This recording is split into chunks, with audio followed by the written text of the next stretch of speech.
inyo. Nakita na naman ninyo si Madam Mora. Si Madam Mora dahil mamurahing gamit sa makeup. Guys, sa sobrang palang bored, itong nangyayari.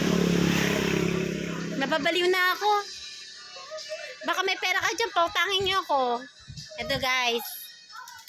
Dahil wala akong magawa. Ito. Upo-upo.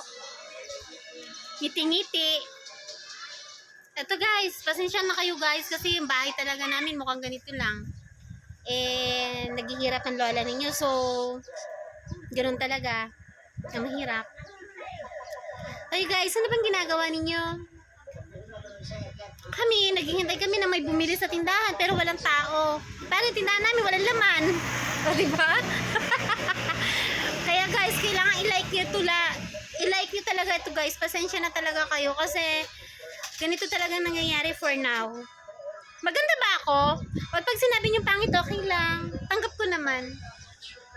Guys, pasensya na talaga. Kasi ito na talaga yung nangyayari ngayon sa kapaligiran.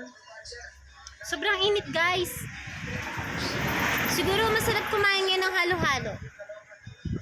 Baka naman pwedeng makahingi dyan, pambili lang. Send nyo naman sa Gcash ko, send ko sa inyo Gcash ko. Kasi guys, wala talaga kaming pera, naghihirap talaga kami sobra.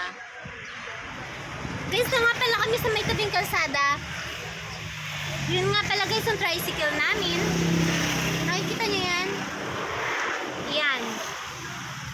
Alam nyo guys, so, sobrang init, ganito na nangyayari sa akin. Kaya pagpasensyahan nyo na ako. Bored na, stress pa, pero hindi lang nagpapahalata kasi dinadala ko lang sa makeup. Nag-makeup ako niyan, yung mamurahin kong ginagamit kasi hindi naman ako bumibili ng mahal. Puro mura lang kasi nga, alam niyo na guys, kailangan natin magtipid. 10 yung anak ko. So, yun talagang kailangan. Guys, sige guys, may gagawin ako later na lang ako magtutuloy ng aking uploader sa pag-YouTube. See you, bye!